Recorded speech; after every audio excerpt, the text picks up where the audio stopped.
change in the fundraising sector has never been greater. But innovations in technology are evolving faster than our ability to understand them. Are these advances good or bad? Do they have unintended consequences? And what is the application to the global fundraising sector? That's what we're here to find out. Welcome to the Fundraising AI podcast, your up-to-date resource for responsible AI for the global fundraising community, hosted by Nathan Chappell and Scott Rosenkrantz. Another episode of the Fundraising AI podcast with one of my favorite human beings in the entire universe, not just planet Earth, but the entire universe. I don't even know how to describe you, Mallory Erickson. I don't think you need much description because everyone already knows you, but we've been on a journey for a couple of years, and it's like we are soul people in how we approach life and work and all the things. And so I'm so excited to have you join me today. I'm so excited to be here and to be back on the podcast, and just every conversation I get to have with you is special. I know. Yeah, we get a lot of conversations, but this one we hit record for. So other people can benefit from us talking about things like pink eye and autoimmune diseases and our children and things like that.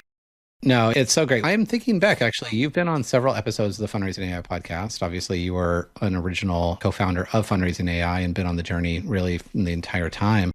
So we're not going to talk about a lot of that today. I mean, we'll do a plug for the summit that is coming up in September. But other than that, I think I really wanted to have you on the podcast for other reasons. And as I was writing Fundraising or Nonprofit AI, the new book that obviously came out just a few weeks ago, so many people came to me and were like, what's a practical example of this? Like, how does this move from philosophical to action? And I've shared this with you, and I've shared it publicly. I think you are, in fact, probably the very best use case, not that you're a use case, example, case study, I guess is probably a better word, for how curiosity meets modern technology meets solving for real problems. And so today, I just want to go deep with you and talk about this journey that you've been on. And we can go as far back as you want to go, to your early childhood, but really to, I think, where you decided to solve for a critical issue in our sector, which has to do with fundraising burnout related to the brain science. And then you built a methodology, and now you've built a tool to apply that methodology. So I think it's super interesting for any person out there that is like, what is AI really going to do for me? What is it going to do for our sector? I just want to put you on a stage and dive deep into all those things. Oh, well, thank you. And I could have really never done it without you, because I think even though I describe myself as one of the most curious people ever, I just have this kind of insatiable curiosity. I think you also need to be surrounded by enough information, content, people that can sort of stoke your curiosity in different ways. And you definitely did that for me on the technology front in a way that I had never experienced before. And so then my curiosity got to take this whole we won't go all the way route into your childhood, but I'm sure you were a pretty annoying child and I classify myself as that too. Totally. Just as annoying as I am now. Why do we think that way?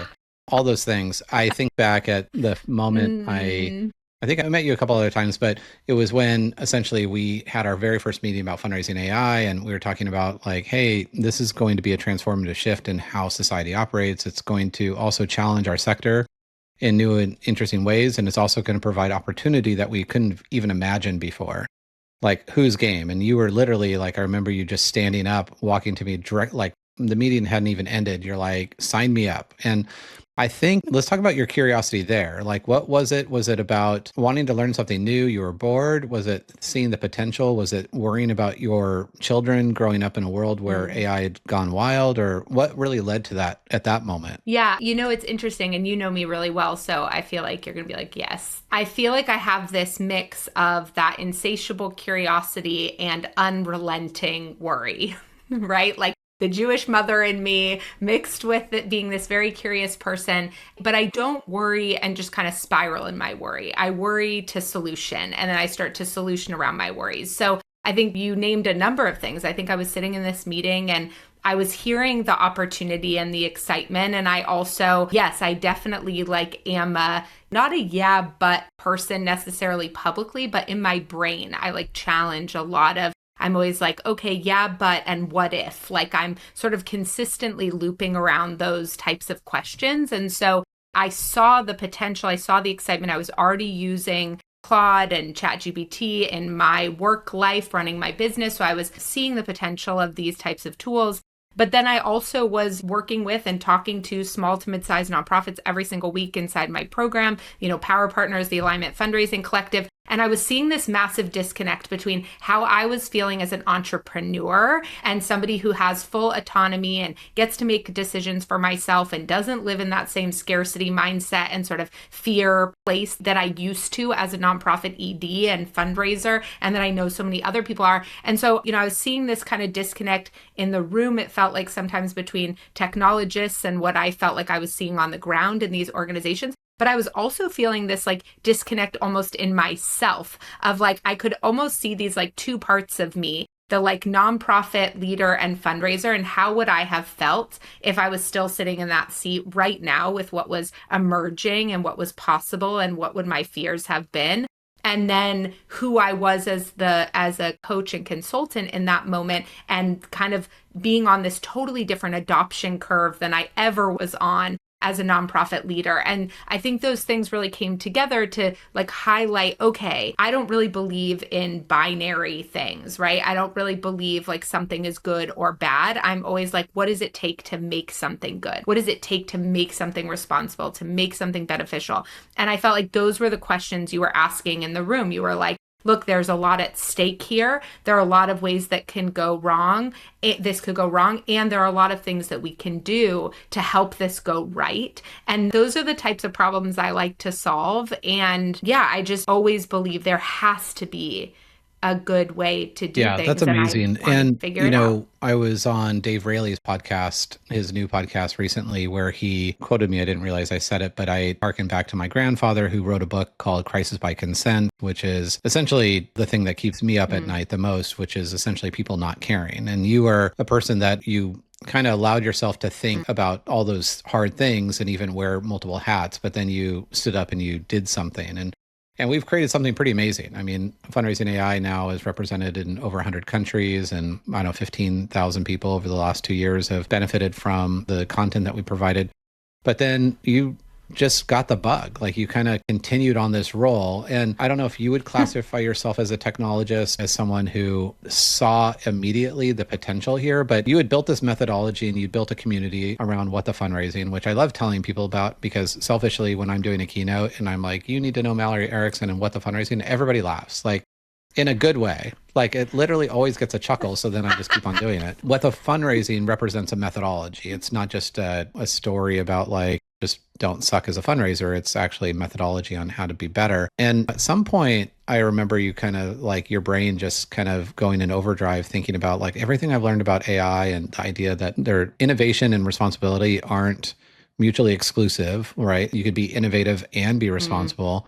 Like at what point did it click before you decided, look, I can take this methodology, apply this technology, and create something new? And then tell us what that new thing is. So at first, when I started to learn more about kind of like generative AI and customization of generative AI, I did similar things to what a lot of other coaches and consultants are doing out there. And I created a bot for myself, right? I created a bot that was trained on Power Partners and all of my methodology in my book. And I started to be able to scale sort of my question answering for the folks inside my program. And that was my first like tool creation attempt. Then my second one was an email template generator. And so I started to play around with this idea. And I haven't really actually talked about these things because they were just they just are inside Power Partners. So they were never really like big technology projects that got a lot of attention outside. But I was just thinking about like, okay, where are folks getting stuck inside my program, right? I say my work sits at the intersection of fundraiser enablement and overwhelm. And I feel like what keeps me up at night is fundraiser resistance and how we can remove resistance. And that includes inside my work and inside my program. So the first thing I did was like, okay, where am I trying to get people over the action line or to take certain actions and they aren't doing it? And what can I change inside my program to do that? So the bot was one, the email template generator was another, where you'd sort of start to input some fields and then tell the bot what email, like it, kind of, was this a first cold outreach? Was this a warm outreach to a corporate partner? And it would help you create some of those emails. This is still like kind of earlier days around generative AI, before custom GPTs and sort of all that stuff. So those were my first two things. And then AI was continuously changing and evolving. And I was starting to see like its capacity for more. And then, I think we started to hear whispers about autonomous fundraisers, and just the bot and agent world kind of started to explode. And I remember like having this day, and I think I wrote this on LinkedIn, that it will break my heart if our solution to fundraiser burnout and fundraisers not being supported and not being taken care of, and this system that we've set up around them that sets them up for failure in so many ways, it will break my heart if our solution to that is to replace them with robots. I can't live with that reality, that we are that short-sighted, that we are that unable. We know how to solve these problems. Like, my book, What the Fundraising, is not just about the problems. Like, there are solutions. There are things we can do. And yes, it requires imagination. Yes, it requires innovation. Yes, it requires us doing things differently. But I just refuse to believe that it is in our interest, humanity's interest, the sector's interest, for us to take some short-sighted way of fixing a problem, which doesn't actually fix the problem. And so and I'll get off my soapbox, but as I started to see the role that AI could play in sort of recreating human interactions, I don't know, one day I was just like, what would a responsible version of this be like? Or like, what would, a coaching tool that I use in my head a lot and with my clients is, whenever I'm telling a negative story or a limiting belief story, I ask myself, what's the exact opposite story, right? So you make up a decision, oh, this person must feel this way about me. This thing happened. I'm drawing all these assumptions. And if I find myself getting stuck in a spiral like that, I ask myself, like, what is the exact opposite story? So my brain is really used to doing this. And so I think I was finding myself in that story around AI, my fears around agents and bots and all of those things. And I was like, what's the exact opposite story? The exact opposite story is that the donors could be the bots, and that conversations could actually, using voice AI, you could actually build fundraiser confidence and embodiment through practice and repetition and feedback and coaching support. And when I started to think about it, I was like, wow, honestly, my very first thought, which people say this all the time, and I'm like, that was what I thought too. I was like, how has nobody else done this? And I actually had this moment of being like, who can I tell to do this? Like, what technologist can I tell to build this? Because we really need this in the sector. And then probably from your influence and making me feel like I can do anything, I was like, well, what if I didn't ask somebody else to do this? What if I did it? Like, what if I built it? And then there's so many lessons there. I mean, I think about, even that reframing of, and this is a kind of classic coaching thing, but it's something that I do in training on curiosity, which is, what if the worst thing that happened to you is actually the best thing that happened to you? And just kind of imagining an alternate way of thinking, or asking, it's like, what is a way to answer this and nobody else would? And I saw you do that. I mean, I was with you and I saw these like fireworks going on in your brain, and you're like, all this stuff, and you're just like, you lit up. And so talk about the journey, how you take yourself as a classic fundraiser, podcaster, writer, author, but not someone who's like built, software businesses in the past. And so what is the opportunity? Because I'm hoping this really gets people excited, because honestly, you end up being this beacon of hope of like, anybody can do this. It's not easy, right? I'm not dismissing, like, you've spent lots and lots of nights not sleeping, grinding this business out, and everything from ideating on the premise of it, and then getting the right people on the bus, and then getting investment, and now running and launching a company. It's not easy, but it's within reach for people. And in some ways, if there's a non-profiteer, we'll use Evan's kind of quote there, the non-profiteer who's like, I have an idea of something that could improve our industry. To your point, you don't have to rely on lots of other people just to like, I hope somebody does that someday, versus like, I'm just going to do this. So I know, what was that journey like for you? Because you had to go deep pretty quick. So you came up with an idea. Why don't you share what the idea was? And then how did you go from idea to like, this is actually a thing? Okay, this is going to be really hilarious when people hear the whole thing. So I had actually a lot of different ideas. I had a lot of different technology ideas around how I could help fundraisers get over the action line in a number of different places. And I think after I built that first little bot and the email thing, I was sort of like curious. And I felt like generative AI opened up this world of like understanding. It's funny because people talk about AI as the black box. And for a lot of people, maybe it makes them more afraid of technology. But for me, all of a sudden, it felt like digestible. Like I just felt like I started to like understand or think about ways that I could use it that I never had been able to think about before. So there were all these different ideas spinning at first. And one thing I want to say is I think I really recommend, and I wish I had done this earlier in my professional career, to have interdisciplinary, more interdisciplinary friend groups.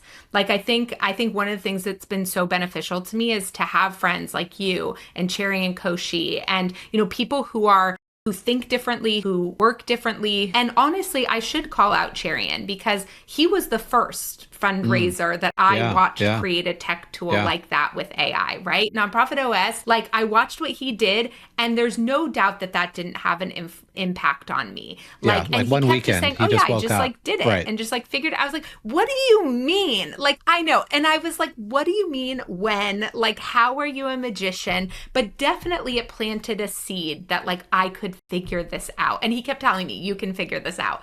And so I was like, okay, but I'm not Cherian and I can't teach myself to code. So I went on Upwork and I hired a team on Upwork that a lot of people had said had built their MVP of their technology tool and had really great reviews, were really kind. I interviewed a bunch of people. And honestly, at first I was like, is there any legs to this idea? Now, when people are hearing this now, they might be thinking like, of course there's legs to it. But when I started this, there were no tools like this out there, not for sales or interviewing, not the way we see them today. There was seeing the very beginning of voice conversations. And when you look at, it's really interesting because when you look at when a lot of those other tools were started, it was really similar timing when I first started to build this. So I was thinking about it at the same time, but I didn't have all these examples of how this could work or how it was working in other industries already. There probably were, but I just wasn't familiar with them. I found a template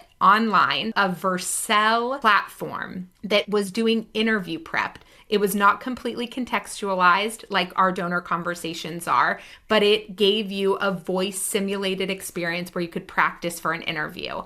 And the moment I saw that, I was like, okay, this is the beginning. So I hired this team on Upwork and I literally used Canva to create the dashboard, the original dashboard. And I was just like, what does it look like? What does it look like to help fundraisers practice for donor meetings? And the moment I just started to think it through, I was like, okay, well, first they'd have to decide which type of funder they're talking to, an individual corporate partner or foundation funder. Then they'd need to decide like, what's the purpose of this meeting? And I kind of just kept walking it through step by step. And I had some big decisions along the way, right? Like the fastest technology, conversation technology couldn't be fully contextualized at the time.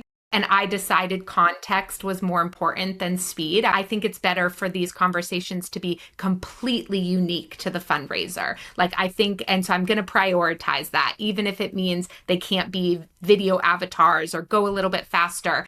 And at night for 5-6 months was just wondering and curious and playing. And originally it was just for folks inside my program. So I didn't feel pressure or speed, like anything like that.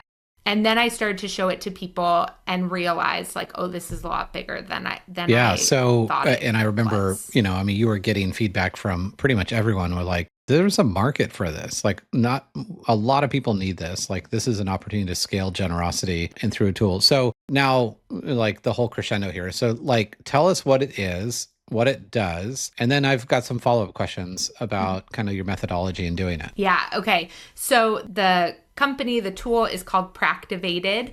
And inside Practivated, you are building your confidence and your skills around fundraising one conversation at a time. And so we have a few different ways you can have those conversations. One is through creating a completely customized donor avatar that you have a simulation with based on parameters that you put into the system. And you can have the avatar sort of embody any donor type that you have. You can get really specific as you're preparing for an upcoming donor meeting. I will say that, we have paid users inside the platform as of the last 2 weeks. And the number one feedback that I get is, oh my God, I can't believe how similar that was to a real conversation with my donors. Right now, there's no identifiable donor information inside the system. It's a completely independent professional development platform. But you can go in and have these fully customized donor conversations, or we have a library of practice scenarios, everything from your introductory fundraising meeting to talking about overhead, to dealing with a donor's budget concerns, to political sensitivity. I've heard so much from fundraisers lately. All these topics I used to avoid in my fundraising, we're having to talk about all of them right now. We don't know how to do it. We're really afraid to do it. So we created this scenario library to make it really easy for folks to practice for things like that. And then after you practice either a custom donor scenario or one of our scenarios, you get a feedback screen. And on that feedback screen, you're getting donor sentiment. So how did the avatar feel inside the platform across 4 different areas: empathy, connection, alignment, and belief that their donation would make an impact. And you're evaluated on 16 indicators across 4 skill sets. So we're looking at communication and delivery, fundraising specific skills, strategic thinking, and then deepening donor relationships. And we're really looking at how the conversation deepened the relationship, right? We're looking at ask effectiveness, we're looking at confidence, we're looking at flow, transitions, how you deal with, conflict or objections in the meeting. But the purpose is really around connection over time, right? Because it's not about a quick win transactional meeting. Even if you select that the goal of the meeting is solicitation, we're still going to evaluate you on those other criteria because they are really important for your long-term fundraising success. So you get all of those after. And then really the most exciting thing is that on the feedback screen for your donor conversations, we have a coach inside the platform named Tivy. Our octopus. You can have full coaching conversations with Tivy where you get session recaps and action items. Next steps will help you actually take action on those action items. But you can also bring Tivy into your feedback screen from any donor conversation. And she reads through your transcript, reads through your feedback, and you can talk through with Tivy all of the different areas of the conversation where you could improve, things you could have said instead. I just did this with a demo I did the other day, and they were phenomenal in terms of, when you said this, you really missed the opportunity to loop back on what the donor cared the most about that they shared at the beginning of the meeting. And I'll just say, and then I'll stop talking. But first of all, I think in general, a lot of people hate role play with people because it's uncomfortable, and we find ways to cut corners and say, oh, well, in the real meeting, I would do blah, blah, blah, right? So in general, people avoid role play.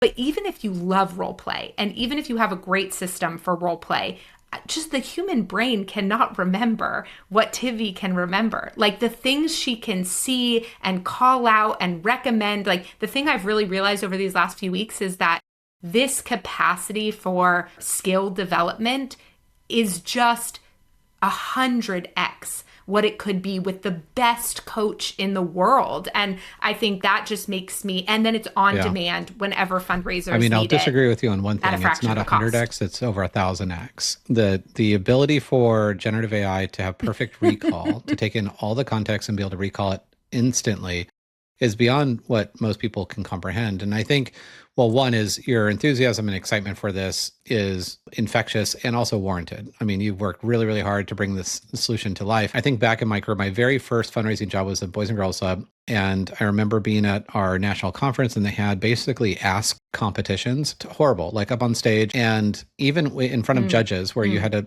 ask a fake person for money, they played a certain persona in front of a stage, and they could only measure us on 5 things. So the fact that you're able to do this at real time on, you said 15, right?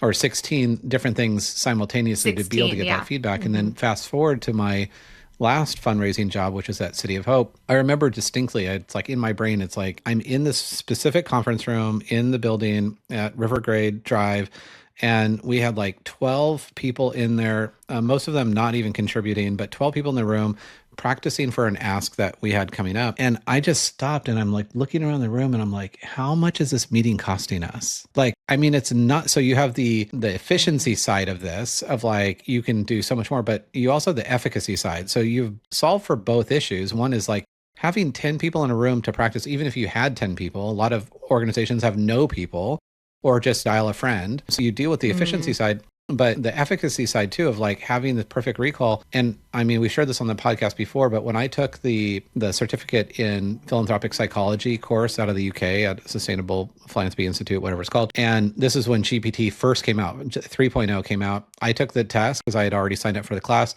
I pasted it into ChatGPT and it outperformed me on every single test. And I was a 20-year fundraiser. It outperformed me in the very worst model, outperformed me in every single test, 8 out of 8 tests. So take what you were talking about, how like these now tools are getting even better, and to be able to measure you and guide you in the privacy of your own home or your office with the door shut, or your car if you need to step out and be like, right before this ask, I'm going to do one more coaching session. And it's absolutely brilliant. It makes so much sense for both nonprofits that don't have the resources to, have a team of people, or individuals that are just thrown into these jobs like a lot of us are, accidentally, and you just kind of learn, and it's just amazing. So Practivated.com, all the things, people have to get the demo, like one thing, like literally sign up for it now, like no matter what you do, because it's absolutely freaking bonkers. It's like absolutely amazing. But I would have not been able to say that if I didn't know, and as a friend and someone who cares deeply about the sanctity of philanthropy, if it wasn't built in a way that would truly benefit the future of philanthropy and the future of humanity. And I know you took beyond great care to ensure that everything you did to build Practivated reflected human values, and that there wasn't a trade-off for taking shortcuts or manipulating donors. And so talk about, I guess the question is like, how do you think about the balance between innovation and responsibility? And is there a trade-off between innovation and responsibility, or have you really seen a positive ways or any friction in helping create a tool that has high efficacy, but also has a responsible background? You and I have never talked about what I'm about to say. But it was interesting. Like, I went in, when I first started to try to build the tool, I think because of my fundraising AI orientation and some of my fears, at first, trying to figure out how to build it responsibly, I couldn't figure it out. I was like, what does it even mean, right, for this tool to be responsible? Like, there were some initial things I could think about from a privacy perspective and stuff like that. But honestly, I'm not a technical person. I have literally no idea. Like, the team could tell me. I sent them the fundraising AI framework. I was like, I want everything to be built in alignment with this, but I have no idea, truthfully, how to evaluate a lot of those things, and whether our database was set up securely and all those things. And so I got to this point where I realized, you know what? I'm not going to be able to figure out what the responsible version of this looks like until I create a version.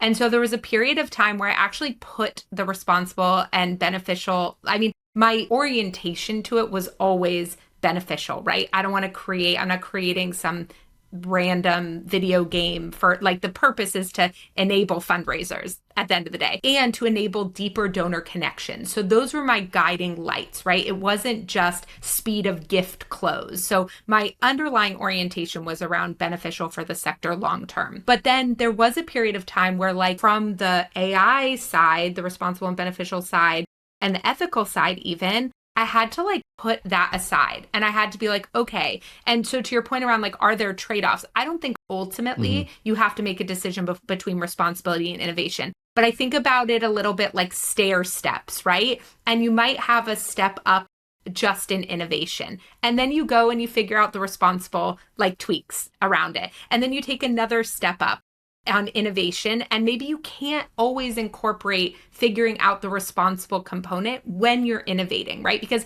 it took me having some of these audio conversations with the bots to then realize all the things that I needed to check, right? I was testing the bot, and one time I said I wanted to harm my boss.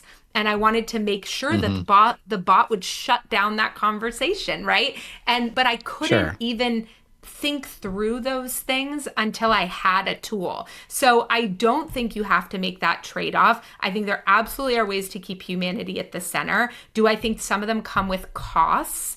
Potentially financial costs? Absolutely, right? Like, it's super important to me that people are leaving Practivated to have real human interactions with their donors. If I was only building this platform for people to use it as much as possible, and I was trying to trap them inside my platform for 8 hours a day, like, that would be financially very lucrative and absolutely irresponsible. So I do think sometimes there are some financial trade-offs, and yet I have no fears about how successful this company is going to be. And our success, what we've decided to do is tie our success to impact, right? Like, to me, the way that this company is going to be incredibly financially successful is because we're going to show unbelievable results for our users. And they're not going to leave because this is the place where they're going to get the best results. And so I love that. I think it starts with having a firm grasp of values, right? Which you do. I mean, you're very grounded in values for not just this moment in this generation, but for future generations. I mean, I think that starting with firm values, and then as you're iterating and ebbs and flows of technology kind of, weave in and out, you're staying true to those values. And I think that's a super important part. I mean, it's something that really drew me to Virtuous, to be honest. I mean, they are virtuous.org, not virtuous.com or anything else. They're virtuous.org because their values are deeply aligned, and their number one goal and what they do, and they present back to all the team members continuously and essentially nonprofit shareholders, is to increase net generosity by $10 billion. And so it's a stated goal of theirs to increase net generosity, not just like we're taking credit for everyone that we work with, but from when you started with us, we are saying that you'll be more successful, and it's only the net from where you started to what you continue to increase. And it's amazing. And I know you kind of are just built in that very same way of like really making sure that this, is not trapping people into your system, but, getting people out there to increase their chances of success. And I mean, that solves for a huge part of the burnout, right? If you are successful in your role, you are less likely to leave, because the number one reason I can tell you, I hired, probably over 100 fundraisers in my career, that the number one reason people leave is that fundraisers are competitive by nature. And if they're not successful, they'll leave because competitive people want to be successful. And so when you can increase their chances of success, especially a competitive individual, that the more like they're satisfied and they're getting that rush that we know philanthropy can be, when it's done well. So that is all amazing. I know we have to wrap up here in a second.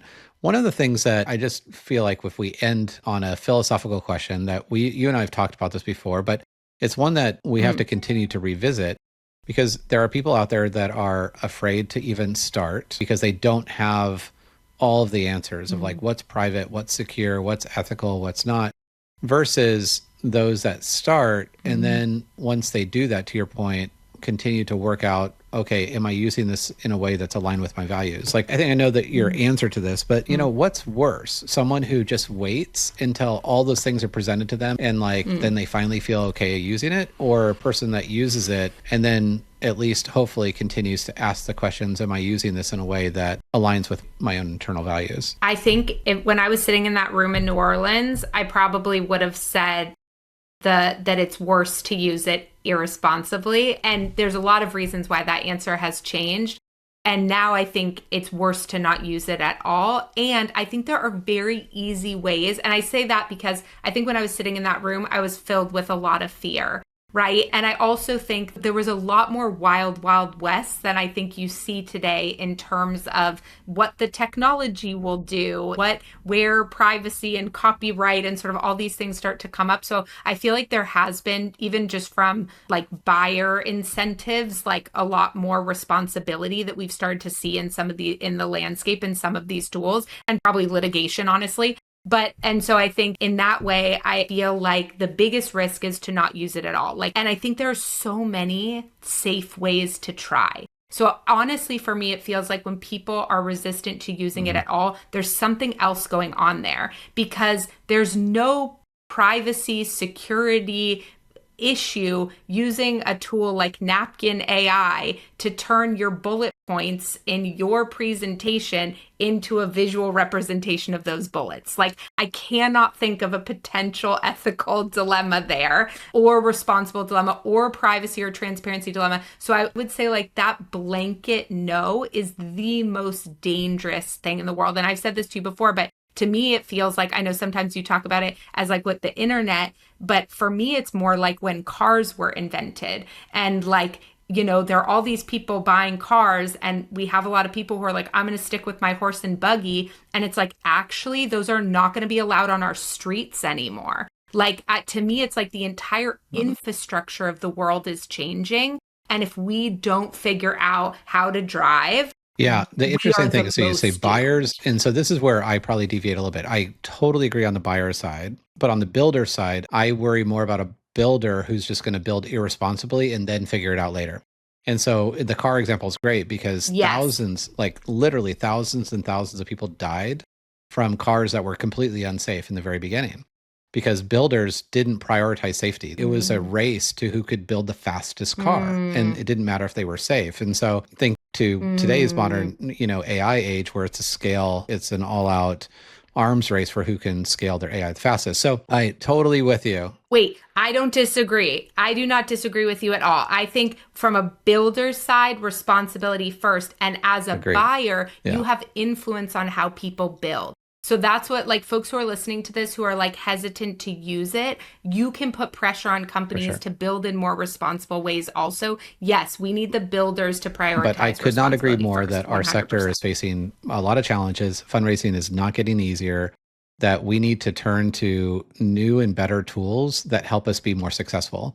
And let your use of those tools be guided by your values internally, corporately, whatever, both.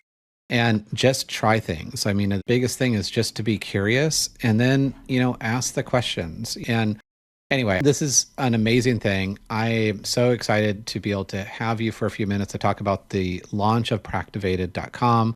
It is an incredible use case or case study of amazing technology solving real world fundraising problems that are absolutely going to increase net generosity. And so super excited for you, proud of you.